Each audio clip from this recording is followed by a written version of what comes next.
Today we're going to be going over one of my new knives that I got recently, the Chaves Ultramar. It's a Redencion 229. You'll notice I have already opened it up, swapped out the clips. I'll go over that other clip in a moment.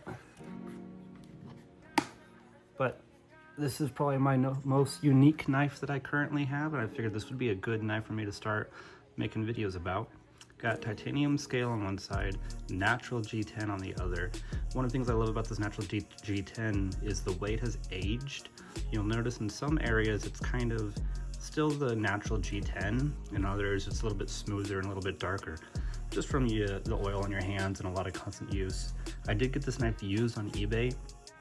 A friend of mine actually bought a Chaves not that long ago, and I checked it out and loved it, and I instantly wanted to get one of my own. And when I was looking for my own, I kept coming across this one. This one just kind of kept calling to me, so picked it up. Just wanted to remind everybody really quick that we are still doing a giveaway for this cool little knife called the Dispatch. Found it on Amazon, it's about $35. Get them on sale sometimes for about, I think, $28. A couple different ways to deploy it, and you can get yours for free. Link down below to enter. One of the coolest things about a Chaves knife, though, is some of them will have this Lee Williams Kickstop. Notice that Lee Williams is printed on this side of the blade, but this kickstop is a very unique flick. Most times when you flick a knife, you'll have the flick sticking out right here, but you notice on this one, it's not the case. It's actually still right in there. Let me show you how this works. It is detached. It is not part of the blade. It is its own separate thing, and it's got a really cool sound and feel to it. So let me do that again so you can hear it. This one's kind of mechanical sounding. It's a really cool way of deploying a blade.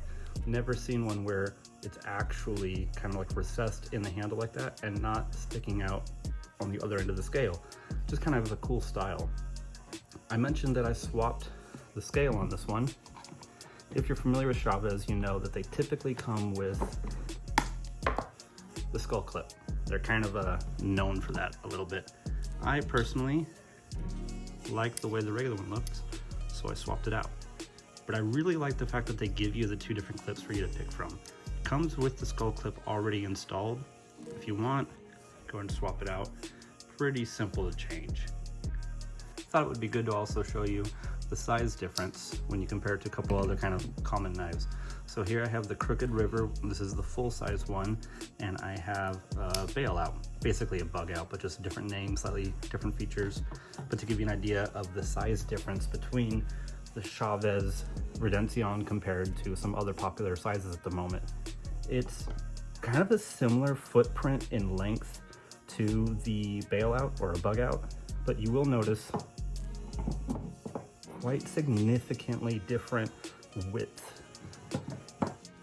Just do this one just while we're at it. It's kind of in the middle between the two when it comes to size, the overall footprint, but it feels kind of the most hefty. When you hold this one, there's some solid heft to it, some solid just size in the hands on this one. Some really aggressive jumping up here as well. If you can take a look at how thick it is, it's not just a little bit of a line that you kind of feel. You can really like dig in with that one. Go ahead and get these out of the way for now. Another really cool thing about these is the blade profile. I got a fingerprint right there, lovely. The blade is what's known as a hollow blade. So you will notice the way the light hits, it's kind of hard to get in the camera, but the way the light hits it, you can kind of see, obviously a flat section here, and instead of going just at a straight angle that way, it kind of goes and then curves a little bit. So unfortunately it is kind of hard to see in the lighting. If you Google, you can find some pretty easy pictures, but basically instead of going flat and then flat again like most knives, it is kind of swoops like that. It comes to a more sharp point where your actual blade edge is. So it helps with sharpening. So right here, it's actually going to be a little bit thicker than right here. So it is, like I said, essentially hollow. This is less than what you have out here. This blade is insanely sharp as well. Just to show you how sharp I mean, got a little envelope right here. Just goes right through it. I kind of pulled out at the end, but yeah, This blade does not have any hesitation going through paper. I'm going through relatively thick cardboard, I mean not cardboard, but envelope paper, and it goes right through it. This blade is so sharp. This is probably my most unique knife that I have at the moment, which is why I wanted to start with this one when I started making videos. And yeah, I really like this. I'm probably gonna be getting another one of these, and I wanna get another titanium set, but titanium on both sides, and then I'm gonna get it laser engraved. I have a cool idea for some patterns that I wanna do. Kind of working on it a little bit still, but I think it should come out pretty cool.